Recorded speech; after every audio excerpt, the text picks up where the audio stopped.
Hello दोस्तों, welcome back this my YouTube channel. इस video में हम क्लास 12th बायोलॉजी का जो चैप्टर बने जीवों में जनन, तो इसके ऊपर एक वीडियो लाया है। वेरी इंपॉर्टेंट वीडियो होने वाला है और यहाँ पर बहुत अच्छे हैंड राइटिंग नोट्स भी मैंने तैयार किए हैं।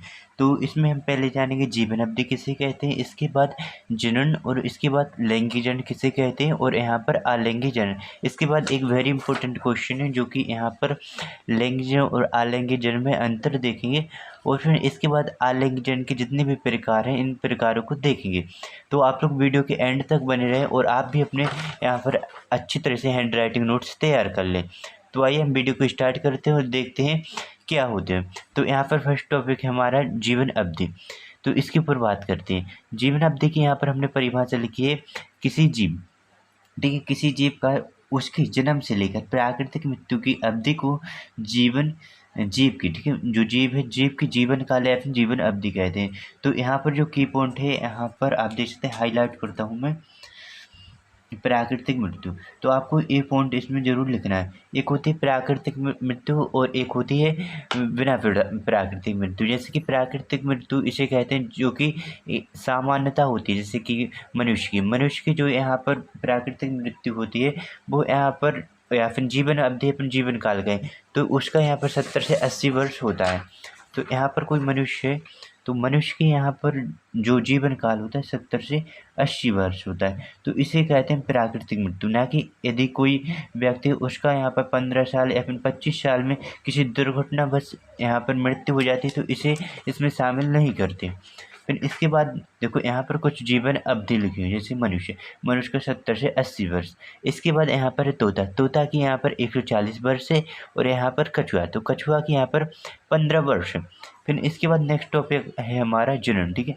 जनन किसे कहते हैं, तो जनन की आपको परिभाषा लिखनी है। जनन वह क्रिया है जिसके द्वारा कोई भी जीव, ठीक है, अपनी समान संतान उत्पन्न करता है, उसे जनन कहते हैं। जनन क्या कहलाता है, अपनी समान संतान उत्पन्न करना।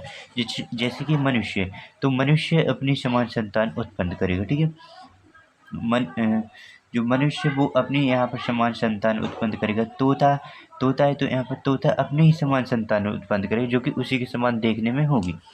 तो इसके बाद है जनन, ठीक है। जनन दो प्रकार का होता है, अलैंगिक जनन और लैंगिक जनन। तो आइए हम जानते हैं लैंगिक जनन क्या किसे कहते हैं, सॉरी यहाँ पर अलैंगिक जनन और लैंगिक जनन। तो पहले यहाँ पर परिभाषा लैंगिक जनन। तो लैंगिक जनन वह जनन है जिसमें दो विपरीत जनकों नर तथा मादा की आवश्यकता होती है, उसे यहाँ पर लैंगिक जनन कहते हैं, जो कि सामान्यतः मनुष्य, स्तनधारी गाय, बकरी, भैंस इनमें होता है, ठीक है। और यहाँ पर जैसे नर में यहाँ पर वृषण होता है और मादा में यहाँ पर अंडाशय होता है। फिर इसके बाद है अलैंगिक जनन किसे कहते हैं, तो यह वह जनन होता है जिसमें केवल एक जनन की आवश्यकता होती है, जिनकी कोशिका के द्वारा ही नई संतान की उत्पत्ति होती है। इस प्रकार को अलैंगिक जनन कहते हैं, ऐसे प्रकार को अलैंगिक जनन कहते हैं। तो देखो जो लैंगिक जनन होता है इसमें दो जनकों की आवश्यकता, दो विपरीत जनकों की आवश्यकता, जैसे नर हो गया मादा, ठीक है। जैसे कि यहाँ पर हम समझने की कोशिश करते हैं। जो लैंगिक जनन होता है इसमें क्या होता है, दो जनकों की आवश्यकता होती है, नर और यहाँ पर मादा, ठीक है। इन दोनों के यहाँ पर मिलने से युग्मक और निषेचन की क्रिया होती है। फिर इसके बाद इनकी यहाँ पर संतान उत्पन्न होती है। लेकिन यहाँ पर अलैंगिक जनन होता है, अलैंगिक जनन इसमें क्या होता है, ना ही नर की आवश्यकता होती है ना ही यहाँ पर मादा की आवश्यकता होती है। इसमें एक कोशिका होती है, ठीक है, एक कोशिका, जैसे कि यहाँ पर अमीबा है, ठीक है, उसमें यहाँ पर विभाजन होकर इसकी संतान उत्पन्न होती है। इसके बाद हम जानते हैं लैंगिक जनन और अलैंगिक जनन में अंतर। तो यहाँ पर तो बहुत सारे अंतर, लेकिन मैंने बहुत छोटे छोटे से अंतर लिए हुए हैं। तो यहाँ पर एक साइड है लैंगिक जनन तथा अलैंगिक जनन में अंतर। कुछ इस प्रकार से आपको यहाँ पर एग्जाम में क्वेश्चन आएगा। तो आपको लैंगिक जनन साइड हेडिंग और अलैंगिक जनन इस तरफ लिखा है। इसके बाद देखते हैं जो लैंगिक जनन है इसमें दो जनकों की आवश्यकता होती है, जैसे मैंने बताया दो जनकों की आवश्यकता होती है। यहाँ पर देख सकते हो नर और मादा। इसके बाद निषेचन की यहाँ पर क्रिया होगी, ठीक है। और इसमें निषेचन की क्रिया पाई जाती है, लैंगिक जनन का निषेचन की क्रिया पाई जाती है। एक द्विजन की होता है, लैंगिक जनन द्विजन की होता है और अलैंगिक जनन है यह एक जन की होता है, ठीक है। इसमें निषेचन की क्रिया पाई जाती है और इसमें निषेचन की क्रिया क्या नहीं पाई जाती, ओके। फिर इसके बाद है इसमें युग्मकों का निर्माण होता है, और अलैंगिक जनन होता है इसमें क्या होता है, युग्मकों का निर्माण नहीं होता है। और जो लैंगिक जनन होता है यह जैव विकास में सहायक होता है, और अलैंगिक जनन यह जो प्रजनन, ठीक है, यह प्रजनन जैव विकास में सहायक नहीं होता। फिर इसके बाद है इसमें क्लोन का निर्माण नहीं होता, लैंगिक जनन क्लोन का निर्माण नहीं होता। तो यहाँ पर क्लोन शब्द को हम समझते हैं क्लोन किसे कहते हैं। जो क्लोन होता है, क्लोन मतलब कि होता है फोटोकॉपी। फोटोकॉपी मतलब अपने समान संतान, बिल्कुल सेम टू सेम। जैसे कि मान लो मैंने यहाँ पर एक तीर का निशान बनाया, तो जो इसकी जो संतान होगी बिल्कुल सेम टू सेम होगी, साइज में, देखने में और सब चीज़ों में। लेकिन जो लैंगिक जनन होता है इसमें क्या होता है, जो मनुष्य, ठीक है, मनुष्य है, इसकी जो संतान होती है वो देखने में बिल्कुल सेम नहीं होती, कुछ ना कुछ यहाँ पर बदलाव दिखेगा, ठीक है। और इसमें विभिन्नताएं उत्पन्न होती हैं, जो क्लोन या विभिन्नता एक ही, ठीक है। और यहाँ पर अलैंगिक जनन इसमें क्लोन का निर्माण होता है, मतलब सेम टू सेम यहाँ पर बनती हैं जो संतति होती है, या फिर जो संतति वो सेम टू सेम होती है, और इसमें विभिन्नता उत्पन्न नहीं होती है। तो यहाँ पर आप इनको स्क्रीनशॉट ले लें और एक बार रीड कर लें, या फिर आप वीडियो को रोक कर यहाँ पर लिख लें। फिर इसके बाद हम जानते हैं लैंगिक जनन के प्रकार, ठीक है। लैंगिक जनन के यहाँ पर जो प्रकार होते हैं, यहाँ पर फर्स्ट विखंडन, मुकुलन, खंडन और बीजाणुजनन और पुनरुद्भवन, यहाँ पर 5 प्रकार के होते हैं। आइए पहले हम देखते हैं क्या क्या हमने यहाँ पर पढ़ लिया। तो यहाँ पर हमने सबसे पहले पॉइंट पढ़ा जीवन अवधि। तो जीवन अवधि यहाँ पर कंप्लीट कर ली। इसके बाद जनन किसे कहते हैं, अपनी समान संतान उत्पन्न करना। लैंगिक जनन जो 2 जनकों की आवश्यकता होती है। फिर इसके बाद है अलैंगिक जनन, एक जनक की यहाँ पर आवश्यकता होती है। फिर आइए नेक्स्ट पॉइंट पर। इसके बाद आते हैं अलैंगिक जनन के प्रकार। तो यहाँ पर पहले हम हेडिंग डालते हैं मुखखंडी विखंडन। विखंडन क्या है, इसकी यहाँ पर परिभाषा नोट करनी है। तो इसमें आपको लिखना है एक कोशिका 2 या 2 से अधिक कोशिकाओं में विभाजित हो जाती है, उसे विखंडन कहते हैं। यह 2 प्रकार का होता है। विखंडन 2 प्रकार का, द्विविखंडन और बहुविखंडन। तो देखो मैं एक बात बता दूँ, जो ये वीडियो है फर्स्ट पार्ट है, इसका सेकेंड, थर्ड, फोर्थ पार्ट भी आएगा, जो कि आपको यहाँ पर 10-10 मिनट के यहाँ पर वीडियो मिलेगी, जो कि आपके एग्ज़ाम के लिए, और जो आप बायोलॉजी के नोट्स बनाएंगे आपको यहाँ पर बेहतरीन नोट्स बन जाएंगे।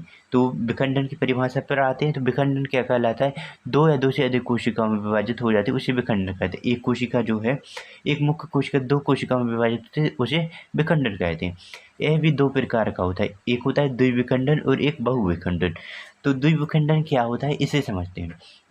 जब एक कोशिका 2 बराबर भागों, ठीक है, 2 बराबर भागों या फिर 2 अंगों कोशिका में विभाजित हो जाती है, और विभाजित होकर नई संतान की उत्पत्ति होती है, उसे कहते हैं द्विविखंडन। एक बार और इसे रीड करते हैं। देखो, जब एक कोशिका 2 बराबर भागों या 2 कोशिकाओं में विभाजित हो जाती है और विभाजित होकर नई संतान की उत्पत्ति करती है, ठीक है, उसे क्या कहते हैं, द्विविखंडन।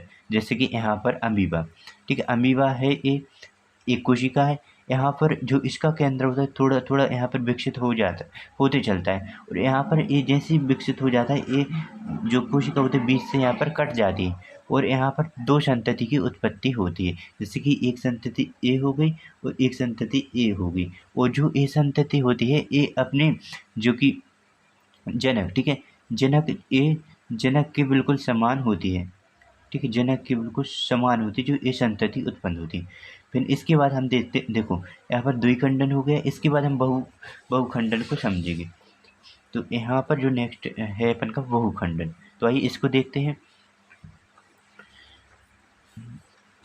ठीक है। बहुखंडन क्या कहलाता है, जब एक कोशिका, ठीक है, जब एक कोशिका लगातार अनेकों कोशिकाओं में विभक्त हो जाती है, उसे बहुखंडन कहते हैं। जैसे कि यहाँ पर जो उदाहरण दिया गया है प्लाज्मोडियम। यहाँ पर देखो एक कोशिका है, इसका जो केंद्र है अनेकों केंद्रों को में यहाँ पर विभक्त हो गया, फिर एक कोशिका यहाँ पर फट गई और यहाँ पर अनेकों कोशिकाओं की यहाँ पर जो है उत्पत्ति हो गई, इसे कहते हैं बहुविखंडन। ओके, बिल्कुल सिंपल है। एक कोशिका जब अनेकों खंडों, बहु का अर्थ होता है अनेकों खंडों में, और द्वि का अर्थ होता है 2 खंडों में। ओके, फिर इसके बाद देखते हैं मुकुलन। मुकुलन क्या होता है, मुकुलन बहुकोशिकीय सरल जीवों में होता है। किस प्रकार के जीवों में होता है, बहुकोशिकीय सरल जीवों में होता है। इसमें जीवों की जो जीवों के होते हैं छोटी छोटी संरचना उभर के रूप में यहाँ पर दिखाई देती है। जो यहाँ पर चित्र देख रहे हो ये यहाँ पर उभर के रूप में क्या होती है दिखाई देती है। इसे मुकुल कहते हैं। जो ये संरचना है इसे क्या कहते हैं मुकुल। ठीक है, और इस क्रिया को मुकुलन कहते हैं। एक कोशिका होती है जो ये जो इसका मुकुल दिख रहा है ये छोटी सी उभरते जाता है। पहले इतना छोटा था फिर इतना इतना हो गया फिर ये लास्ट में क्या हुआ इस जनक कोशिका से अलग हो गया। तो इसकी जो संतति है ये यहाँ पर एक संतति इसकी उत्पन्न हो चुकी है। ये जनक ये संतति कुछ इस प्रकार ऐसे था। तो वीडियो यहाँ पर 10 मिनट से ज़्यादा होने वाला है। इसके बाद हम नेक्स्ट वीडियो में यहाँ पर जो कि खंडन है और बीजाणु जन और पुनरुद्भवन और इसके बाद कायिक जन भी उसी वीडियो में कर लेंगे। तो इस वीडियो को हम यहीं पर एंड करते हैं। Thank you so much video को एंड तक वॉच करने के लिए। और यदि आप लोगों ने अभी तक चैनल को सब्सक्राइब तो सब्सक्राइब जरूर कर देना क्योंकि आपको नेक्स्ट वीडियो की यहाँ पर सूचना मिल जाए। Thank you so much. इस वीडियो में इतना।